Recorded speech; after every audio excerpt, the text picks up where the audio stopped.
Olá, estamos mais uma vez aqui no canal Doce Espírito. Nós vamos estar estudando hoje Apocalipse, capítulo 3, do versículo 14 até o versículo 22.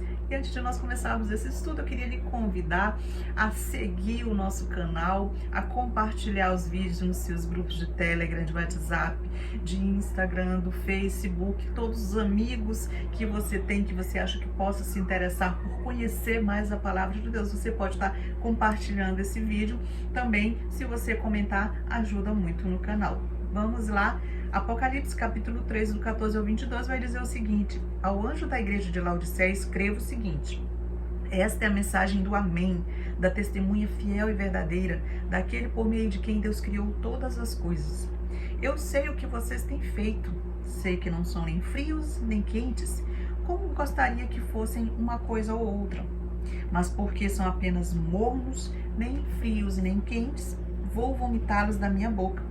Vocês dizem: somos ricos, estamos bem de vida e temos tudo o que precisamos, mas não sabem que são miseráveis, infelizes, pobres, nus e cegos. Portanto, aconselho que comprem de mim ouro puro para que sejam de fato ricos, e comprem roupas brancas para se vestir e cobrir a sua nudez vergonhosa. Comprem também colírio para os olhos, a fim de que possam ver. Eu corrijo e castigo todos os que amo. Portanto, levem as coisas a sério e se arrependam. Escutem, eu estou à porta e bato. Se alguém ouvir a minha voz e abrir a porta, eu entrarei na sua casa e nós jantaremos juntos. Aos que conseguirem a vitória, eu darei o direito de se sentarem ao lado do meu trono, assim como eu consegui a vitória e agora estou sentado ao lado do trono do meu Pai. Portanto, se vocês têm ouvidos para ouvir, então ouçam o que o Espírito de Deus diz às igrejas. Bem, nós estamos aqui diante do livro do Apocalipse, que é um livro que no imaginário popular ele está ligado ali ao fim do mundo, mas se nós formos ver, na verdade, ele está mais ligado mesmo à revelação. O livro de Apocalipse, ele é o único livro da Bíblia que ele vai prometer felicidade para quem lê e obedecer o que está ali escrito nele. Se nós formos ver o livro de Apocalipse, ele foi escrito pelo apóstolo João, como todos nós sabemos, quando ele estava exilado na ilha de Patmos. Antes de nós começarmos a falar da carta que foi enviada a Laodiceia, vamos só dar um breve relance aqui do contexto para a gente entender o panorama em que se passou tudo isso. A gente precisa lembrar que o imperador de Roma nesse período era o imperador Domiciano. Domiciano, que foi um dos imperadores mais violentos, mais devassos, e ele fez ali uma perseguição muito cruel para os cristãos naquele período, no primeiro século. E ele foi justamente quem deportou João para a ilha de Patmos, e a gente precisa lembrar que a intenção dele era calar justamente o apóstolo João que era o último apóstolo de Jesus Cristo ainda vivo. Os outros apóstolos todos já haviam sido martirizados e Domiciano pretendia calar a voz de João.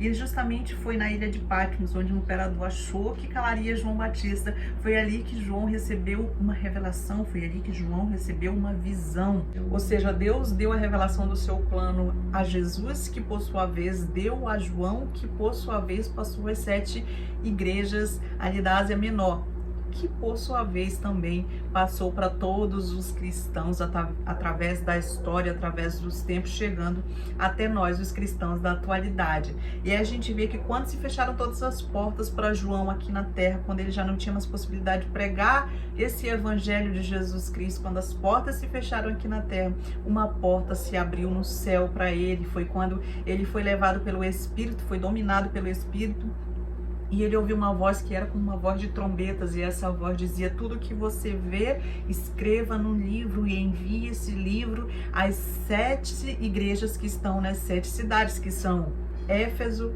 Esmirna, Pérgamo, Tiatira, Sardes, Filadélfia e Laodiceia, que foi a última carta, que é a que nós vamos estudar hoje.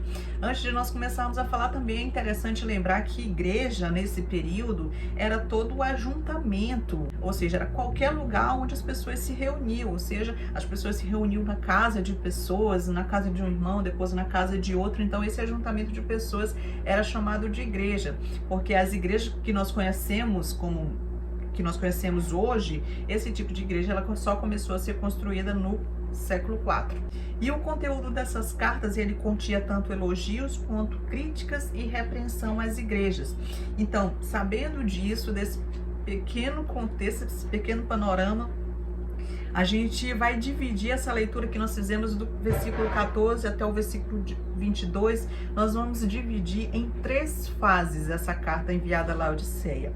A primeira fase começa no versículo 15 e vai até o versículo 17, que é a fase do diagnóstico, que é quando Jesus dá um diagnóstico para aquela igreja. Ele olha para aquela igreja e ele dá um diagnóstico.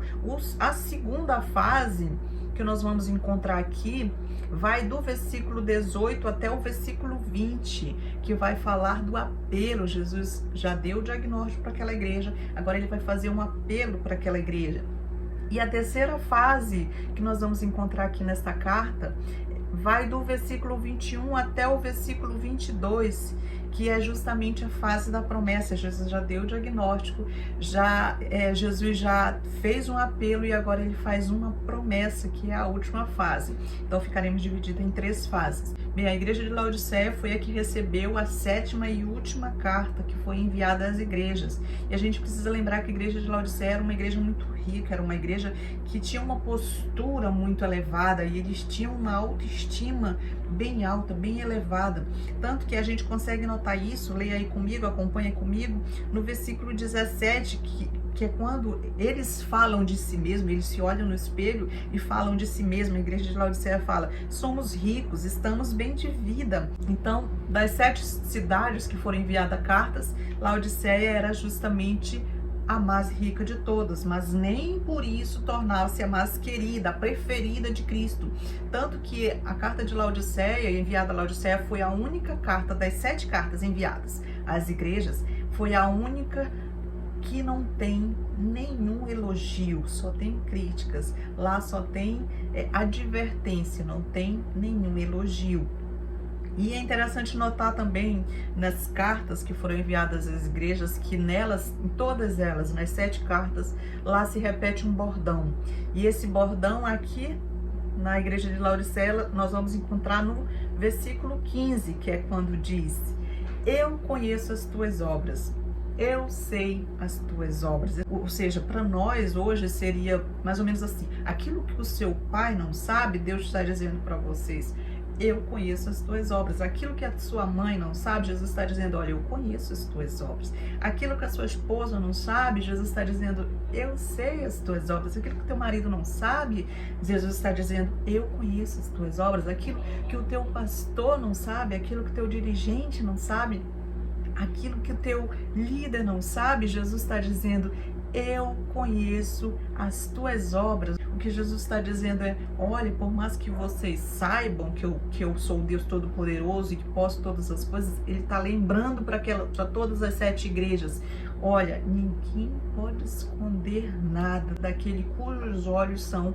como chama de fogo. Ele conhece completamente a nossa vida. E depois que Jesus diz que ele sabe o que essa igreja tem feito, que ele conhece essa igreja, ele vai dizer no versículo 15: sei que não são nem frios nem quentes, como gostaria que fossem uma coisa ou outra.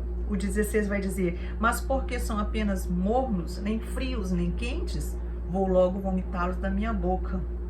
E vamos destacar aqui nesse texto que nós lemos do 15 e 16, vamos destacar uma palavra curiosa que apareceu aqui nessa primeira fase. Lembrando que nós estamos na primeira fase, que é a fase do diagnóstico. Jesus está dando o diagnóstico da igreja.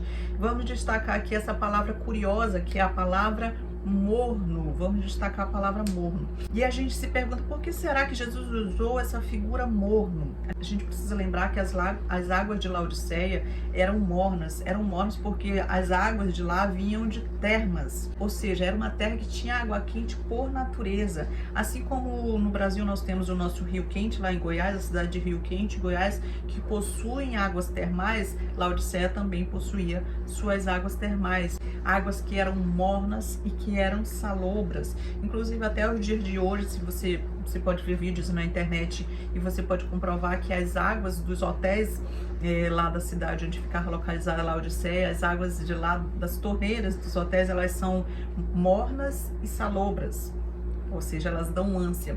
Então Jesus, que conhece todas as coisas, ele pega esse gancho geográfico e diz para essa igreja: quem dera fosse quente ou fria, mas como és morna, estou a ponto de vomitar-te da minha boca.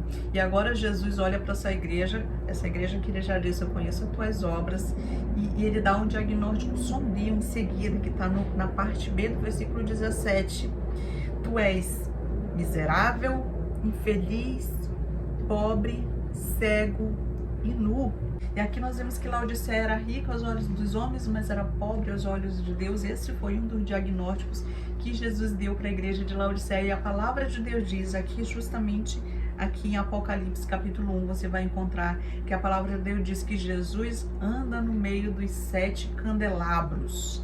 Ou seja, Jesus anda no meio das igrejas. Na medida que Jesus vai andando no meio das igrejas, ele vai dando diagnósticos, e ele vai fazendo elogios, e ele vai fazendo críticas, e ele vai fazendo advertências, vai dando repreensões para essa igreja. E é interessante nós notarmos que dessas igrejas que receberam a carta, tem 2 igrejas que não receberam nenhuma repreensão. Essas igrejas só receberam elogios, que foi a igreja de Esmirna e a igreja de Filadélfia. Essas 2 igrejas só receberam elogios. Mas aí, quando a gente olha essas 2 igrejas, a gente fica mais evidente ainda como nós somos diferentes de Jesus, e como a nossa visão, a nossa avaliação é diferente da dele. Porque se a gente for ver, a igreja de Esmirna era uma igreja pobre, e a igreja de Filadélfia era uma igreja fraca. Ou seja, Jesus olha para a igreja de Esmirna, que é uma igreja pobre, e ele diz, tu és rica, na avaliação dele. E Jesus olha para a igreja de Filadélfia, que é uma igreja fraca, e na avaliação dele ele diz, colocarei diante de ti uma porta aberta que ninguém pode fechar. Então a gente começa a pensar que a gente tem que se preocupar com o diagnóstico que Jesus faz de nós, não com o diagnóstico que as outras pessoas fazem de nós, e muito menos com o diagnóstico que nós fazemos de nós mesmos. Nós precisamos nos preocupar com o diagnóstico, porque Jesus tem o diagnóstico preciso, é o diagnóstico dele que importa, é a palavra dele que importa, porque ele nos conhece, ele sabe todas as nossas obras. Já falamos da primeira fase, que é a fase do diagnóstico, que vai do versículo 15 até o versículo 17, agora nós entramos na segunda fase, que é a fase do apelo, que vai do versículo 18 até o versículo 20, e nós vamos ver aqui que Jesus ele vai dar um conselho para essa igreja, mostrando que ele está preocupado com a salvação do ser humano, que vamos ver que diz, portanto aconselho que comprem de mim ouro puro, para que sejam de fato ricos, e comprem roupas brancas para se vestir e cobrir a sua nudez vergonhosa. Comprem também colírio para os olhos, a fim de que possam ver. Então aqui a gente vai destacar 3 palavras diferentes que a gente encontra aqui nesse contexto, que são ouro puro, roupas brancas e colírio. Aqui a gente destaca essas 3 palavras bem diferentes, né, que aparecem assim, e a gente vai entender agora que essas palavras, elas têm um contexto, porque a gente fica perguntando, será que essas palavras, elas foram usadas casualmente? Claro que não, porque Jesus é relevante, Jesus é fiel, e Jesus ele conhecia, se a gente for ver, ele conhece a palavra, ele conhecia o povo, ele conhecia a cultura, ele conhecia a geografia daquele lugar, ele conhecia o contexto em que se encontrava aquela igreja, e ele pegou todas essas informações, ele pegou todas essas coisas e tornou isso numa ferramenta útil para a comunicação eficaz do evangelho. Ou seja, Jesus era oportuno. Mas por que Jesus usou a figura do ouro puro? Vamos começar com o ouro puro, que é a primeira palavra que nós destacamos aqui. Por que Jesus usou essa figura? A gente precisa lembrar que era porque Laodiceia era o maior centro bancário da Ásia Menor. Então era a cidade dos endinheirados. Então Jesus está dizendo, olha, vocês se orgulham do centro bancário que vocês têm, vocês se orgulham do ouro que vocês têm, mas espiritualmente vocês estão pobres. E em seguida, se a gente continuar lendo, a gente vai ver que ele vai dar um conselho para essa igreja.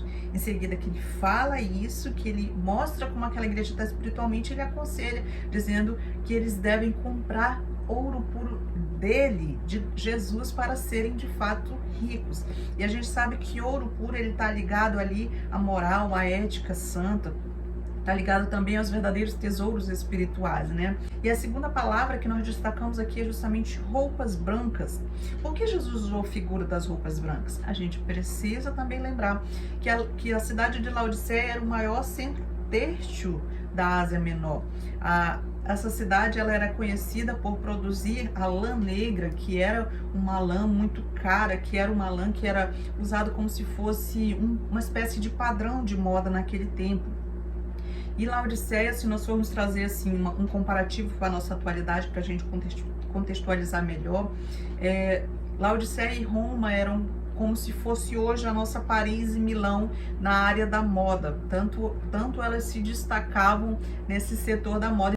E vestes brancas a gente sabe que está ligada à santidade, a gente sabe que está ligada à justiça de Deus. Então Jesus está dizendo ali para aquela igreja: olha, vocês se orgulham tanto do seu centro têxtil, vocês se orgulham tanto das suas fábricas de roupa, mas espiritualmente vocês estão nus. E em seguida ele aconselha essa igreja dizendo para essa igreja comprar dele roupas brancas para que elas possam cobrir a sua nudez.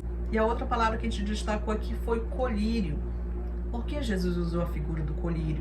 A gente precisa lembrar que Laodiceia ela possuía o maior centro oftalmológico da Ásia Menor. Lá eles tinham construído uma das maiores escolas de medicina da região, que produzia inclusive unguento para os olhos. E colírio porque a igreja ela precisa ter visão, ela precisa enxergar com os olhos espirituais. Então Jesus está dizendo para essa igreja: olha, vocês se orgulham das suas clínicas de tratamento de olhos, mas espiritualmente vocês estão cegos.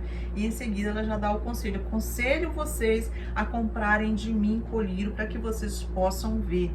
Agora, algo interessante que a gente vai encontrar aqui na igreja de Laodiceia, ou na verdade, a gente não vai encontrar aqui na igreja de Laodiceia, mas é interessante pontuar, que aqui a gente não vai encontrar nenhuma denúncia de Jesus com problemas morais.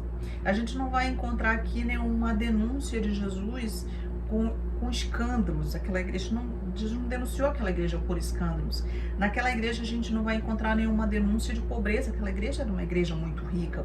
E naquela igreja também a gente não vai encontrar nenhuma denúncia da parte de Jesus de perseguição. Aquela igreja vivia em paz. Então, tudo isso a gente encontrou nas outras 6 cartas. Algumas tinham problemas com escândalo, em outras igrejas tinham problema com perseguição, outras igrejas tinham denúncias com problemas morais, outras eram pobres, mas nessa igreja não, essa igreja não tinha nenhuma denúncia disso. Essa era uma igreja que era rica, essa era uma igreja que vivia em paz, essa igreja não tinha problema com escândalo moral, essa igreja não tinha nenhuma denúncia de qualquer tipo de devassidão. Não tinha nenhuma denúncia. Jesus não denunciou essa igreja por isso. E a gente olhando para essa igreja, a gente diz: era a igreja perfeita, vivia em paz, era rica, não tinha problemas com denúncia de perseguição nem moral. Então nos resta uma pergunta: qual foi o diagnóstico que Jesus fez a essa igreja que lhe causou ânsia de vômito? Já que essa igreja, a igreja de Laodiceia, era uma igreja que tinha boa reputação diante dos olhos da sociedade, não apenas diante dos olhos da sociedade, mas diante dos seus próprios olhos. Era uma igreja que tinha boa reputação. Então, o diagnóstico que Jesus deu que lhe causou ânsia de vômito foi justamente esse: a mornidão, que nada mais é que falta de fervor espiritual. E se nós formos analisar, muito lembra as nossas igrejas da atualidade, porque nas nossas igrejas falta fervor, nos nossos dias atuais falta quebrantamento, a gente vê muito remorso e pouco arrependimento. A gente vê muito remorso e a gente não vê mudança de vida. Então, falta esse choro pelo pecado, falta compromisso com a oração, falta fome e sede da palavra de Deus, falta vontade de se dedicar, falta entusiasmo com as coisas de Deus, esse amor, esse zelo, esse cuidado, esse fervor espiritual. Falta muito isso nas nossas igrejas. E muitas vezes nós estamos com uma cidade de Laodiceia, nos olhando no espelho e nos achando o máximo, achando que não precisamos de nada, que está tudo bem, nós somos ricos, nós temos tudo, não nos falta nada. Nós não temos problema com perseguição, nós vivemos em paz, nós não temos problema com pobreza, nós somos ricos. Então, e se nós formos analisar, tudo isso lembra muito o episódio da figueira frondosa, que quando Jesus olhou para ela, por fora ela parecia muito bonita, ela era muito frondosa, mas quando Jesus chegou perto dela, ela não tinha frutos. Também nos lembra no Mateus 7,19, para ser mais precisa, quando ele diz que toda árvore que não produz frutos frutos, que não produz bons frutos, é cortada e lançada no fogo. E agora Jesus tem um diagnóstico em suas mãos. E depois que ele fez esse diagnóstico, agora ele tem um apelo para essa igreja. E esse apelo ele começa de forma linda, de forma maravilhosa, de forma doce, porque ele começa dizendo: eu aconselho-te. A gente vê que ele poderia mandar, mas não, ele chega com ternura e ele dá um conselho. E nesse conselho que ele dá, ele deixa uma dica para nós, ele deixa uma pista para nós, que é quando ele diz: aconselho-te a comprarem de mim. Ele mostra onde está a fonte, onde está a solução para aquele problema. Ele apontou o problema, ele fez o diagnóstico, ele mostrou onde era o problema. Ele fez um apelo para aquela igreja, ele está mostrando onde é o problema e ele está mostrando onde está a solução. Ele está dizendo: comprem de mim. Ou seja, Jesus está dizendo: vocês não precisam entrar em caminhos estranhos de falsas doutrinas, vocês não precisam se desencaminhar, vocês não precisam ir atrás das últimas novidades da fé. Não, ele está dizendo: olha, vocês podem buscar em mim. Eu sou o único que pode dar a vocês tudo que vocês precisam. Mas nós só precisamos nos voltar para Jesus, nós só precisamos nos voltar para Ele. Ele pode nos tirar da mornidão, Ele pode restaurar o fervor espiritual em nossos corações e em nossas vidas. Somente Ele pode fazer isso. E Ele está dizendo: comprem de mim. E olha, eu tenho a solução, comprem de mim.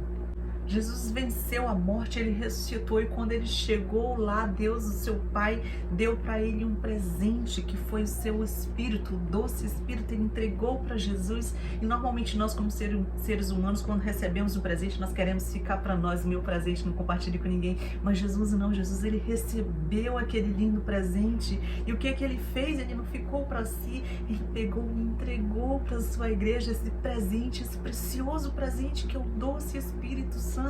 Ele deu para a sua igreja, ele deu este presente para nós. Nós fomos cheios do Espírito Santo e revestidos de poder, o mesmo poder que ressuscitou Jesus dentre os mortos. Então, não é admissível que nós vivamos uma vida espiritual morna, não é admissível que nós vivamos uma vida espiritual insossa, sem sabor, uma vida rasa, uma vida vazia. Nós não podemos ter uma vida assim. Por isso que no mesmo versículo 19, ele diz para a sua igreja: ser, pois, zeloso e arrepende. Ou seja, Jesus está dizendo: muda a tua vida, muda a tua conduta. Esse é o conselho que ele está dando para a sua igreja. E quando chega no versículo 20, acompanha aí comigo, quando chega no versículo 20, ele se apresenta docemente. Ele diz: eis que estou à porta e bato. Se alguém ouvir a minha voz e abrir a porta, eu entrarei, cearei com ele e ele comigo. É interessante a gente notar que normalmente esse versículo é lido num contexto para pecador, num contexto para não convertidos. Mas esse versículo, quando lido no contexto, ou seja, agora que nós estamos estudando toda a carta para Laodiceia, quando a gente põe nesse contexto, a gente nota que esse versículo ele foi direcionado exclusivamente para um pastor e para suas ovelhas. Porque se Jesus está batendo e dizendo: deixe-me entrar, é porque essa igreja já se achou tão autossuficiente, tão autoconfiante, confiou tanto nas suas riquezas que achou que não precisava mais da presença de Jesus ali naquele lugar, ou seja, colocou Jesus para fora da igreja.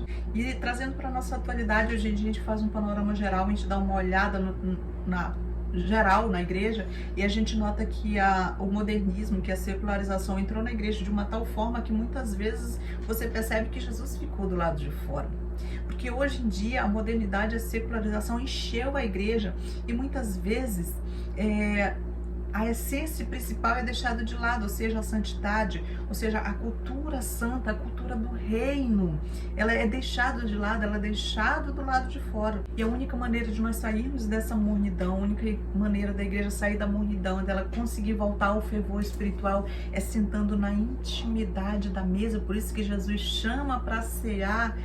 Se alguém abrir a porta, eu entrarei e cearei com ele e ele comigo. Jesus está nos convidando a cear com ele, está nos convidando à intimidade da mesa. Essa é a única maneira. Ele não apenas dá o diagnóstico, ele faz o apelo, ele mostra o que você tem que fazer. Ele diz: olha, você precisa ter intimidade comigo. Essa é a maneira que tem de você sair dessa mornidão, de você conseguir esse fervor espiritual. Aí a gente pode se perguntar: mas como eu vou conseguir é ter essa intimidade com Jesus. Leia a palavra, aqui só fala a respeito dele. Como você vai servir um Deus que você não conhece? Você precisa conhecer as escrituras. Aqui diz tudo que você tem que fazer para conhecê-lo e para chegar ao céu. Ore, fale com Deus. Como que você vai ter intimidade com alguém que você não fala? Oração nada mais é do que falar com Deus. É você falar dos seus problemas, é você falar das suas gratidões que você tem, agradecer por tudo que Ele fez por você.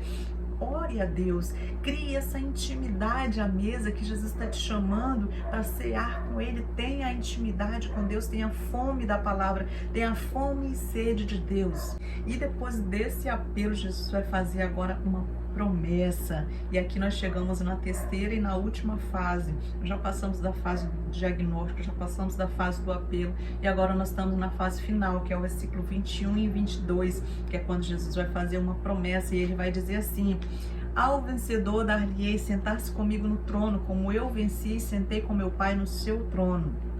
Então é muito interessante a transição do versículo 20 para o versículo 21, porque no versículo 20 a gente tem a intimidade de sentar-se à mesa com Jesus. E agora no versículo 21 nós vamos encontrar a publicidade de sentar-se ao lado dele no trono. Então, saindo da intimidade para a publicidade, e a gente se pergunta: quem se assentará publicamente com ele no trono? Justamente, volta lá para o 20, quem se assentou intimamente com ele à mesa. Então, um versículo está complementando o outro. Por isso, Jesus finaliza dizendo, aqui no versículo 22, ele diz: quem tem ouvidos, ouçam o que o Espírito diz às igrejas. Se a gente for analisar as 7 igrejas do Apocalipse, hoje em dia elas já não existem mais, elas morreram. Na verdade, nessa região, apenas 1% da população ela é cristã. Por isso, a gente chega à seguinte conclusão: que uma igreja morre quando ela não ouve a voz do Espírito Santo. A partir do momento que a igreja deixa de ouvir o que o Espírito está dizendo a ela, para de ouvir a voz do Espírito Santo, não tem mais essa sensibilidade de ouvir a voz do Espírito Santo, essa igreja morre. Então que Deus nos desperte, que nós possamos estar com os nossos ouvidos aguçados para ouvir a voz do Espírito Santo e com o nosso coração aberto para obedecer a sua palavra, para obedecer a sua voz, porque assim nós poderemos ser felizes, assim como ele disse: aquele que lê e aquele que ouve e obedece as palavras desse livro alcança a felicidade. Então, que nós possamos buscar conhecer mais a Deus cada dia, todos os dias da nossa vida, e que possamos estar com nossos ouvidos aguçados para ouvir a voz do doce Espírito Santo. E assim ficamos por aqui. Até a próxima. Tchau!